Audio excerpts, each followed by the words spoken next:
अस्सलामुअलैकुम, मैं हूं ताबिश मीर और आप देख रहे हैं प्रोग्राम खेल कर जीत। बाबर एंड कंपनी की वर्ल्ड कप और एशिया कप में नाकामी के बाद पाकिस्तान क्रिकेट बोर्ड की मैनेजमेंट कमेटी के सरबराह और पाकिस्तान क्रिकेट बोर्ड की मैनेजमेंट ने यह फैसला किया कि T20 और टेस्ट के 2 नए कप्तान मुकर्रर किए जाएं, जिसके बाद एक मुश्किल असाइनमेंट के लिए शान मसूद को ये जिम्मेदारी दी गई। तो दूसरी जानिब माजी में शानदार परफॉर्मेंस का मुजाहरा करने वाले PSL सीज़न 8 और PSL सीज़न 7 में बतौर कप्तान लाहौर कलंदर्स के लिए शानदार परफॉर्मेंस का मुजाहरा करने के साथ साथ टाइटल जिताने वाले कप्तान शाहीन शाह अफरीदी को T20 का कप्तान मुकर्रर किया गया। पाकिस्तान क्रिकेट बोर्ड की जानिब से न्यूजीलैंड टूर के हवाले से वहाब रियाज की जानिब से स्क्वाड का ऐलान किया गया। तो वहाब रियाज ने पाकिस्तान की कौमी क्रिकेट टीम का न्यूजीलैंड के खिलाफ होने वाले 5 T20 मैचेस की सीरीज़ के हवाले से स्क्वाड का ऐलान किया। तो इसके हवाले से उन्होंने स्क्वाड का ऐलान करते हुए कहा कि हमने नए खिलाड़ियों को मौका दिया है। कोशिश होगी कि जिन खिलाड़ियों ने माजी में परफॉर्मेंस का मुजाहरा किया है पाकिस्तान की डोमेस्टिक क्रिकेट में, उन्हें मौका दिया जाए। यहाँ तक कि जिन खिलाड़ियों ने वर्ल्ड कप से कबल PSL में भी परफॉर्मेंस का मुजाहरा किया वो भी टीम का हिस्सा हो सकते हैं। यहाँ तक कि उन्होंने स्क्वाड का ऐलान करते वक्त पाकिस्तान टीम के हवाले से बात की और जो स्क्वाड का ऐलान किया, कौन कौन खिलाड़ी पाकिस्तान टीम का हिस्सा है, 17 रुकनी टीम का ऐलान किया। सबसे पहले आपके सामने ये रखते हैं। साइम अयूब पाकिस्तान टीम का हिस्सा है, इफ्तिखार अहमद, मोहम्मद नवाज, मोहम्मद वसीम जूनियर, जमान खान, आमिर जमाल, आजम खान को मौका दिया गया है। जबकि अब्बास आफरीदी जिन्होंने PSL सीज़न 8 में शानदार परफॉर्मेंस का मुजाहरा किया वो टीम का हिस्सा है। जबकि शानदार परफॉर्मेंस का मुजाहरा करने वाले पेशावर के रीजन के लिए ज़बरदस्त क्रिकेट पेश करने वाले साहिबजादा फरहान को टीम का हिस्सा बनाया गया है। यहाँ तक कि उसामा मीर को मौका दिया गया है और शादाब खान इंजर्ड हैं, उनके मुतबादिल के तौर पर इन्हें टीम का हिस्सा बनाया गया है। Ibrar Ahmed mystery spinner team के साथ हैं, हारिस रऊफ, शाहीन शाह अफरीदी, बाबर आजम। शाहीन शाह अफरीदी के अलावा अगर बात की जाए मोहम्मद रिजवान और फ़खर जमान भी स्क्वाड का हिस्सा है। इसके साथ साथ जो बात हुई उन्होंने इस हवाले से बात करते हुए कहा कि जिन खिलाड़ियों को टीम का हिस्सा बनाया गया है कोशिश होगी कि ये खिलाड़ी शानदार परफॉर्मेंस का मुजाहरा कर कर जो हमारी उम्मीदें हैं उन पर पूरा उतरें। इसके अलावा उन्होंने क्या कुछ कहा, ख़ास तौर पर नायब कप्तान जो थे साबका शादाब खान उनके हवाले से, और उन्होंने हारिस के हवाले से क्या कहा जिन्होंने PSL में धूम मचाई हुई थी, लेकिन उन्हें जब मौका दिया इंटरनेशनल क्रिकेट में तो कभी वो टीम के साथ दिखाई देते हैं तो कभी टीम के साथ नहीं होते हैं। उनके हवाले से गुफ्तगू करते हुए पाकिस्तान टीम के चीफ सेलेक्टर वहाब रियाज ने क्या कुछ कहा, मुलाहिजा करें। शादाब खान पे अपडेट ये है कि Shadab Khan is a very important member of Pakistan T20 cricket and he is a white ball specialist. Unfortunately season खेलते हुए उनको जो है वो इंजरी हुई थी, उनका एंकल ट्विस्ट हुआ था जिसकी वजह से अभी भी उनको 2 वीक्स लगेंगे रिहैब कंप्लीट करने के लिए और उसके बाद जो है वो 2 वीक्स के बाद अवेलेबल होंगे बॉलिंग के लिए। सो शादाब इस टूर पे नहीं जा रहे। मोहम्मद हारिस जो है उनको भी हमने रेस्ट करवाया इस सीरीज़ में क्योंकि कुछ परफॉर्मर्स थे जो फर्स्ट क्लास के थे। हमने देखा कि हारिस की क्या कैपेबिलिटी है और गोइंग फॉरवर्ड क्योंकि हारिस हमारे प्लान का हिस्सा है, सो हम चाहते हैं कि हम लोग जो अपना पूल ऑफ प्लेयर्स है उसको थोड़ा और वसी करें, जिसकी वजह से हम लोगों ने हारिस को इस टूर पे जो है वो रेस्ट दिया है। एक जानिब जहां पाकिस्तान क्रिकेट टीम के चीफ सेलेक्टर से सवाल हुआ कि नए असाइनमेंट आपको दिए गए हैं जिसे आप बखूबी अदा कर रहे हैं, नौजवान खिलाड़ियों से डेब्यू करवा रहे हैं, तो इससे मुतालिक क्या प्लान्स हैं। तो उन्होंने इस हवाले से वाज़ेह किया कि पाकिस्तान क्रिकेट टीम इस वक्त फ्यूचर प्लान पर काम कर रही है। जो खिलाड़ी परफॉर्मेंस का मुजाहरा कर रहे हैं सीनियर खिलाड़ी हैं जिन्हें वापस से टीम का हिस्सा बनना है, उनके लिए दरवाज़ा क्लियर है और उनके पास रास्ता भी मौजूद है। वो वाज़ेह तौर पर अपनी परफॉर्मेंस का मुजाहरा करें, जहाँ उनकी ज़रूरत होगी उन्हें टीम का हिस्सा बनाया जाएगा। लेकिन फिर एक अहम सवाल हुआ कि पाकिस्तान की 17 रुकनी टीम में 3 विकेट कीपर की क्या ज़रूरत पड़ी है। आपको बैकअप के लिए 2 विकेट कीपर ही काफ़ी होते हैं, जिसके हवाले से उन्होंने बात की कि हम फ्यूचर प्लान्स पर काम कर रहे हैं। पाकिस्तान टीम के पास एक फ्यूचर प्लान का हिस्सा मोहम्मद हारिस है, लेकिन इसके अलावा भी मुतबादिल के तौर पर जो खिलाड़ी जहाँ फिट होते हैं, जहाँ उनकी ज़रूरत पड़ेगी पाकिस्तान की बैटिंग ऑर्डर के मुतालिक, उन्हें उस तरीके से यूटिलाइज़ किया जाएगा। रुकनी स्क्वाड में 3 विकेट कीपर हैं, इसका क्या आप पीछे से आप रखा हुआ है? देखें, जब भी आप टीम पिक करते हैं और आप ये देखते हैं कि क्या चीज़ जो है वो टीम के लिए बेहतर है, हमारे जितने भी ये तीनों बैट्समैन हैं, तीनों जो विकेट कीपर बैट्समैन हैं, they are the best performers domestic cricket में भी और इंटरनेशनल में भी जो रिजवान खेले हैं। और देखें जो एक बहुत बड़ा बैरियर रहा है पिछले 3-4 साल में पाकिस्तान टीम को, ये है कि बैकअप्स हम लोग तैयार नहीं कर सके। Going forward into the world cup हम लोग ये चाहते हैं कि हमारा कुछ बैकअप तैयार हो और हम कुछ लड़कों को जो है मौका दें ताकि हमें पता चले कि वो कहाँ पे एग्जिस्ट करते हैं। हसीबुल्ला ने क्योंकि मिडल ऑर्डर खेला था पीएसएल में पेशावर ज़ल्मी के लिए और उसकी कुछ इनिंग्स बड़ी इंपैक्टफुल रही हैं और ओवरऑल हमने देखा कि वो पिछले 2-3 साल से वाइट बॉल क्रिकेट में बहुत ज़्यादा परफॉर्मेंसेस दे रहे हैं। तो हमारा ये था कि हम लोगों को कहीं ना कहीं, क्योंकि वो हसीब भी ओपन करते हैं डोमेस्टिक में, लेकिन हमें कहीं ना कहीं टीम एडजस्टमेंट के लिए अपना 4 नंबर से 7 नंबर तक अपने प्लेयर्स को जो है वो हमें डेवलप करना है, जो कि एक बहुत बड़ा पीछे हमारे लिए मुश्किल रही है। क्योंकि जो कुछ प्लेयर्स जो हमारे रिसेंटली खेले थे जिसमें खुशदिल थे, मोहम्मद आसिफ थे, हैदर अली थे, शुएब मलिक थे, तो ये कुछ ऐसे प्लेयर्स थे, फ़हीम अशरफ थे, जो काफ़ी जिनको मौका मिल सका लेकिन वो उस तरीके का इम्पैक्ट क्रिएट नहीं कर सके। जानब जहां चीफ सेलेक्टर ने यह वाज़ेह किया कि जिन खिलाड़ियों को टीम का हिस्सा बनाया गया है तो बैटिंग ऑर्डर को मज़ीद मजबूत बनाने के लिए ये तमाम खिलाड़ी टीम का हिस्सा बने हैं, तो दूसरी जानब आज़म खान से मुतालिक भी सवाल हुआ। सवाल पर उन्होंने कहा कि पाकिस्तान क्रिकेट टीम को मैच विनर खिलाड़ियों की ज़रूरत है। आज़म खान में ये सलाहियत है कि वो गेम चेंजर के तौर पर पाकिस्तान टीम के लिए फ़ायदेमंद साबित हो सकते हैं। फिटनेस के जो उनके मसाइल हैं उससे मुताल्लिक भी ये मैसेज वाज़े कर दिया है कि आप पर पाकिस्तान क्रिकेट बोर्ड इन्वेस्टमेंट कर रही है, लेकिन इससे मुताल्लिक आपको भी मुस्बत नतीजे पेश करने होंगे। इस सीरीज़ के बाद आपको अपने फ़िटनेस पर काफ़ी ख्याल रखना होगा और फिटनेस को लेकर पाकिस्तान क्रिकेट बोर्ड और आज़म खान मिलकर काम करेंगे। देखिए, आज़म को हम लोगों ने बड़ा क्लोजली वॉच किया है और एट टाइम्स ऐसा होता है कि आपको फिटनेस के ऊपर स्किल्स को आपको प्रेफर करना होता है। एक प्लेयर जो आपको मैच जितवा सकता है, I think that is much more important than anything else.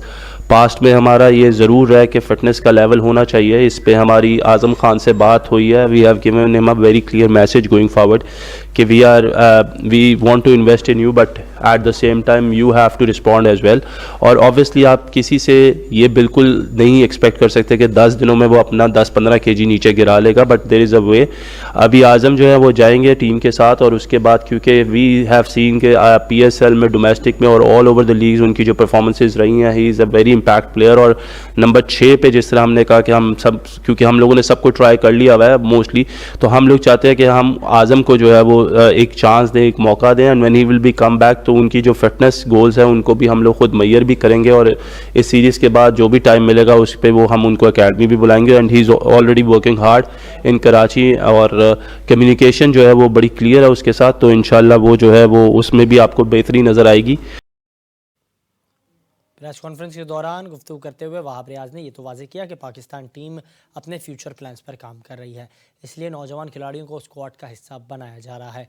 Pakistan team ने ऑस्ट्रेलिया के खिलाफ होने वाले टेस्ट सीरीज़ में भी नौजवानों को आजमाते हुए ना सिर्फ मौका दिया, उन्होंने शानदार परफॉर्मेंस का ऑस्ट्रेलिया की सरजमीन पर भी मुजाहरा कर कर दिखाया। लेकिन दूसरी जानिब जहां वहाब रियाज ने यह वाज़ेह किया है कि पाकिस्तान टीम इस वक्त अपने फ्यूचर प्लान्स पर काम कर रही है और नौजवानों को टीम का हिस्सा बनाया जा रहा है, तो डोमेस्टिक क्रिकेट में परफॉर्मेंस का मुजाहरा करने वाले अहमद शहजाद हों या फिर शुएब मलिक हों, उनसे मुतालिक पीसीबी का क्या प्लान है, इससे मुतालिक जब सवाल हुआ तो उन्होंने कहा कि पाकिस्तान क्रिकेट बोर्ड में मौजूद जो लोग हैं वो किसी भी खिलाड़ी का कैरियर ख़त्म नहीं करना चाहते हैं। जो खिलाड़ी परफॉर्मेंस का मुजाहरा कर रहे हैं उन्हें टीम का हिस्सा बनाया जाएगा, लेकिन हमारी कोशिश है कि पाकिस्तान क्रिकेट के फ्यूचर प्लान्स पर हम काम करें। जो नौजवान खिलाड़ी इस वक्त डोमेस्टिक सर्किट में रनों के अंबार लगा रहे हैं उन्हें टीम का हिस्सा बनाया जाए। अहमद शहजाद हों या फिर शुएब मलिक हों, उनकी कारकर्दगी और उनकी परफॉर्मेंस से मुताल्लिक उन्होंने बात की और उन्होंने कहा कि वो शानदार परफॉर्मर्स हैं, इसमें कोई दो राय नहीं है। मैंने जिस तरह कहा कि कोई भी प्लेयर राइट ऑफ नहीं है गोइंग इनटू, अभी हमने डोमेस्टिक परफॉर्मर्स को पिक किया, गोइंग इनटू पीएसएल अगर हमें फील होगा कि हमें मलिक साहब की या हमें अहमद शहजाद की ज़रूरत है या किसी भी XYZ प्लेयर की ज़रूरत है तो हम उसको ज़रूर कंसिडर करेंगे। हमने किसी भी प्लेयर को ये नहीं कहा कि उसका कैरियर ख़त्म हो गया है या वो खेल नहीं सकता। हम तो ये कह रहे हैं कि अच्छी चीज़ है कि अगर हमें परफॉर्मर्स नज़र आएंगे तो वो तो हमारे लिए ज़्यादा काम आसान कर देंगे। जी, आपने गुफ्तगू सुनी, क्या कुछ कहना था। ये थे पाकिस्तान क्रिकेट टीम के चीफ सेलेक्टर वहाब रियाज, जिन्होंने इस हवाले से प्रेस कॉन्फ्रेंस के दौरान अपने ख्यालात का इजहार किया और बताया कि पाकिस्तान क्रिकेट बोर्ड इस वक्त पाकिस्तान टीम के मुस्तकबिल से मुताल्लिक काम कर रही है और पाकिस्तान टीम के जो फ्यूचर प्लान्स हैं उससे मुताल्लिक पाकिस्तान क्रिकेट टीम के जो ख़यालात हैं वो वाज़े हैं। पाकिस्तान क्रिकेट टीम का जो अहम नुक्ता है, जो एक अहम अमल है, वो ये है कि पाकिस्तान क्रिकेट टीम बेहतर तर्ज़ अमल के साथ पाकिस्तान की जो क्रिकेट है, पाकिस्तान की जो क्रिकेट टीम है, उसे अपने पैरों पर खड़ी कर सके। ये एक अहम सवाल था जिसको उन्होंने वाज़े किया। उन्होंने ये भी कहा कि जिस अंदाज से डोमेस्टिक सर्किट में जो खिलाड़ी परफॉर्मेंस का मुज़ाहरा कर रहे हैं, उनका हक बनता है कि वो पाकिस्तान टीम का हिस्सा बने।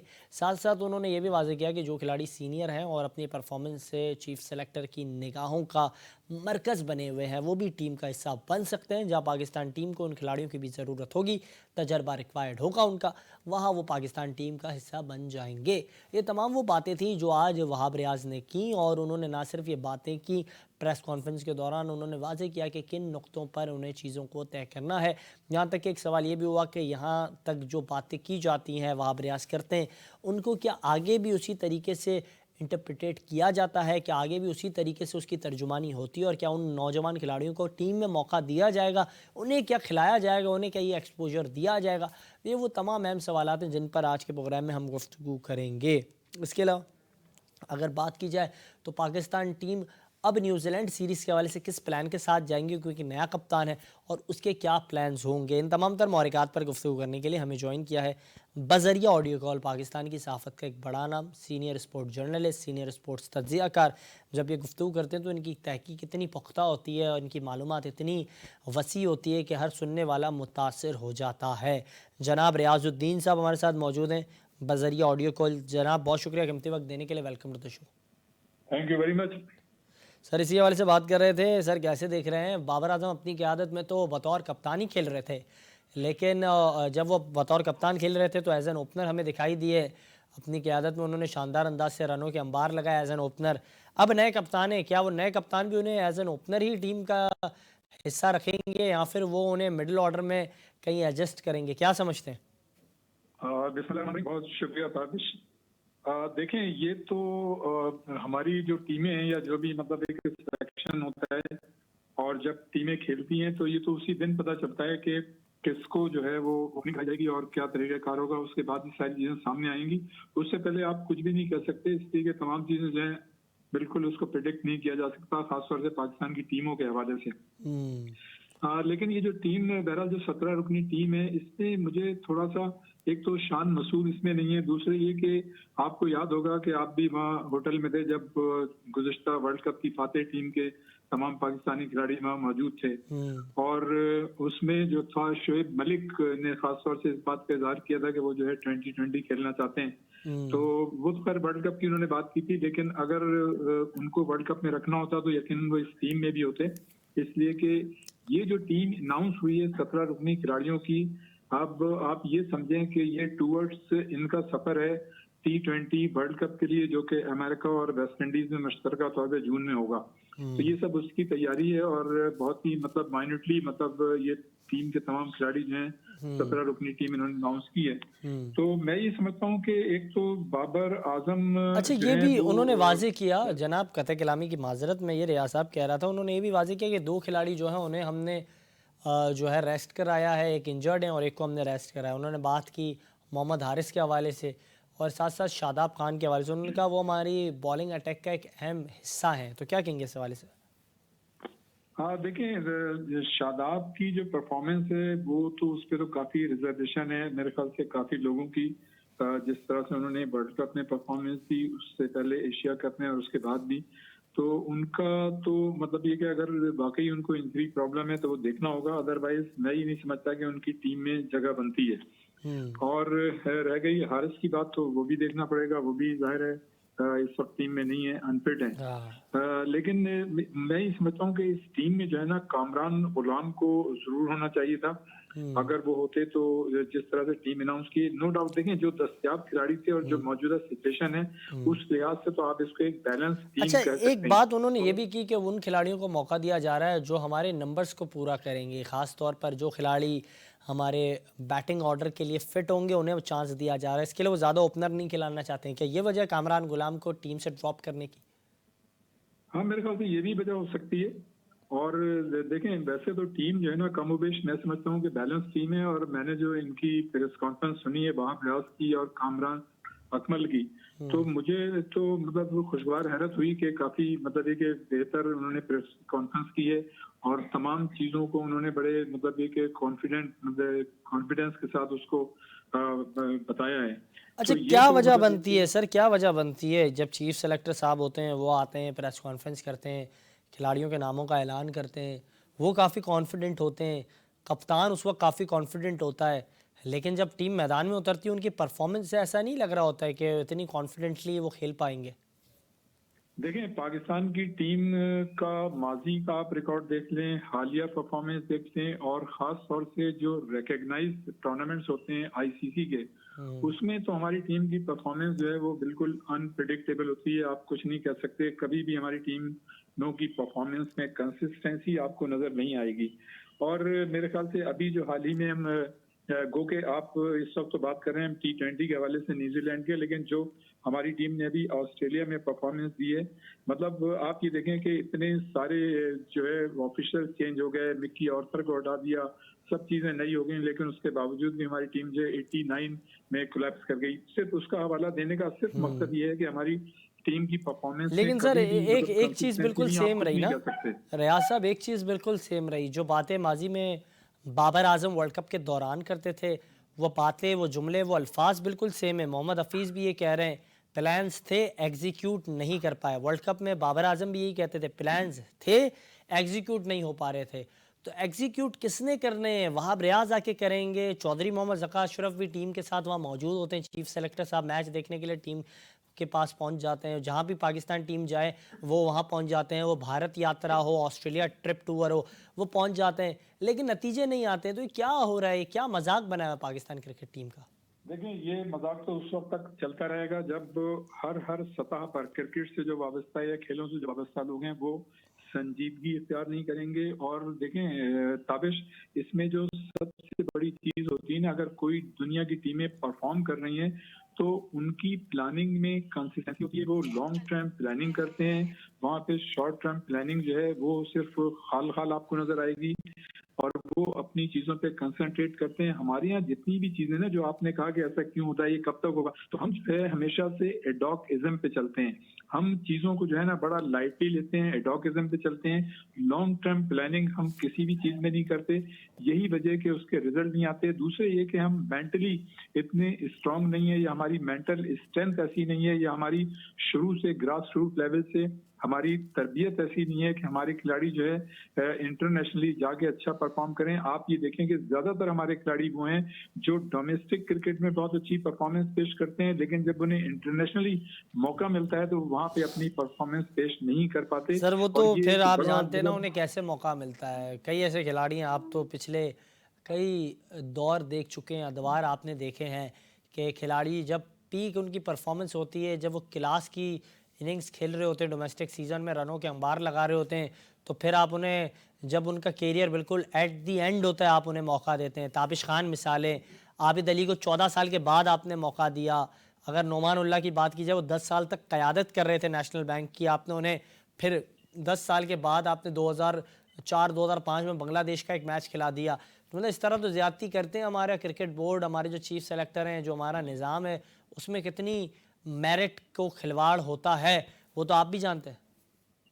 ताबिश, बिल्कुल आपने सही रेफरेंसेस दिए, जो आपने मिसालें दी ना वो बड़ी सही वक्त में मतलब आपने पॉइंट आउट भी किए और बताई हैं। और मैंने अभी बात की थी ना लॉन्ग टर्म प्लानिंग की, जी, वो उस लॉन्ग टर्म प्लानिंग में ये सारी चीजें आती हैं कि जो आपके जूनियर या मतलब ये कि इमर्जिंग प्लेयर्स होते हैं, जो नौजवान होते हैं, और हाँ, जब वो आउटस्टैंडिंग परफॉर्मेंस डोमेस्टिक क्रिकेट में पेश करते हैं तो आपको उन खिलाड़ियों को कम से कम ऐसा ये प्लान करना चाहिए कि उन टीमों के खिलाफ खिलाएं जो दुनिया में मतलब ये कि बहुत ज्यादा मजबूत टीमें नहीं है। जब वो ग्रेजुअली नीचे से मतलब टीमों के खिलाफ खेलेंगे, जिम्बाब्वे, कीनिया, बांग्लादेश, तो फिर अगर वहां पे वो परफॉर्मेंस देंगे, अच्छी परफॉर्मेंस देंगे, तो उनका कॉन्फिडेंस लेवल हाई होगा। लेकिन हमारी प्लानिंग जो है वो और है, हम जो है अच्छे खिलाड़ियों को बड़ी और मजबूत टीमों के खिलाफ खेलने का मौका देते हैं। रियाज साहब जाते जाते ये तो बताते हुए जाइएगा प्लीज़ कि आप ये बात करें हमारे पास फ्यूचर प्लान्स होने चाहिए, हमारे पास मुस्तकबिल से मुताल्लिक कोई बेहतर तरतीबी प्लान होना चाहिए। आज वहाब रियाज साहब से जब भी कोई सवाल हुआ 3 विकेट कीपर क्यों खिलाया, तो भी उन्होंने कहा फ्यूचर प्लान का हिस्सा है। आप इतने ज़्यादा ऑलराउंडर्स क्यों खिला रहे हैं, उन्होंने कहा फ्यूचर प्लान का हिस्सा है। आप इतने ओपनर्स क्यों खिला रहे हैं, उन्होंने कहा फ्यूचर प्लान का हिस्सा है। तो एक सवाल रह गया यहाँ बीच में, हमारा मिडिल ऑर्डर कब सेट होगा? हमारे मिडिल ऑर्डर से मुताल्लिक कोई भी चीफ सेलेक्टर उसके पास कोई फ्यूचर प्लान क्यों नहीं होता है? हाँ, आप देखें ना कि मतलब इस तमाम उसमें उन्होंने प्रेस कॉन्फ्रेंस में कहीं भी मिडिल ऑर्डर बैटिंग से मुतालिक ना सिर्फ बात नहीं की, बल्कि वहां पे कोई भी किस तरह का कोई सवाल सामने नहीं आया मिडिल ऑर्डर बैटिंग से मुतालिक। आपने सही पॉइंट आउट किया, लेकिन मैं ये समझता हूँ कि जो उन्होंने फ्यूचर का जो लफ्ज इस्तेमाल कर रहे हैं ना, वो फ्यूचर के लफ्ज या जो बात थी उनकी, उसमें वो वर्ल्ड कप आता है जो जून में सर अमेरिका वर्ल्ड कप तक और जो जी मुझे ये काइंडली बताएगा, वर्ल्ड कप तक क्या वहाब रियाज का फ्यूचर जो है वो सेफ है, बचा हुआ है? वो क्या चीफ सेलेक्टर रहेंगे? देखें ताबिश, फ्यूचर का तो किसी को भी किसी का नहीं पता कि क्या होगा। और दूसरे देखें, हमारे यहाँ जो चीजें हैं ना वो पॉलिटिकल मतलब उस पे म्यार पे परखी जाती हैं। अभी देखें अगर इंतखाबात होते हैं, सर वहाब रियाज साहब की भी जो भर्ती है वो भी तो पॉलिटिकल बुनियादों पर हुई, अगर मैं गलत ना हूँ। पहले मोहसिन नकवी साहब ने उन्हें निगरां वजीर खेल पंजाब बनाया, उसके साथ साथ वो एक और जिम्मेदारी संभाल रहे हैं बतौर चीफ सेलेक्टर। तो वो क्या बेहतर तरीके से टाइम दे पा रहे हैं पाकिस्तान क्रिकेट बोर्ड को, या फिर जो निगरां खेल के तौर पर उन जिम्मेदारियों को बेहतर डील कर पा रहे हैं? क्या समझते हैं, एक साथ दो काम? देखें वैसे तो मतलब होना तो यही चाहिए कि आप जो भी मतलब आप 2-3 ओहदे हैं तो आप एक ही ओहदा रखें, ताकि उसके साथ सही तौर पर इंसाफ कर सकें, कंसंट्रेट करें, फोकस करें, तो उसमें फिर आपका जो है आउटपुट निकल के आता है। जब आप बिल्कुल दुरुस्त का, बिल्कुल दुरुस्त का। लेकिन ये बातें सिर्फ बातों की हद तक है, और ये बातें जब हम प्रोग्राम में करते हैं तो ये बातें शायद पसंद नहीं आती हैं कुछ लोगों को। जनाब बहुत शुक्रिया कीमती वक्त देने के लिए। जनाब रियाजुद्दीन साहब हमारे साथ मौजूद थे बज़रिया ऑडियो कॉल, आपने उनकी गुफ्तगू सुनी। उनका ये कहना था कि जो चीज़ हो रही है पाकिस्तान क्रिकेट बोर्ड में, उससे मुतालिक बेहतर प्लान्स होने चाहिए। बातों की हद तक प्लान्स सबके पास होते हैं, प्लान्स अमली तौर पर भी दिखाई देने चाहिए। इजाज़त दीजिएगा आज के प्रोग्राम में, अल्लाह हाफ़िज़।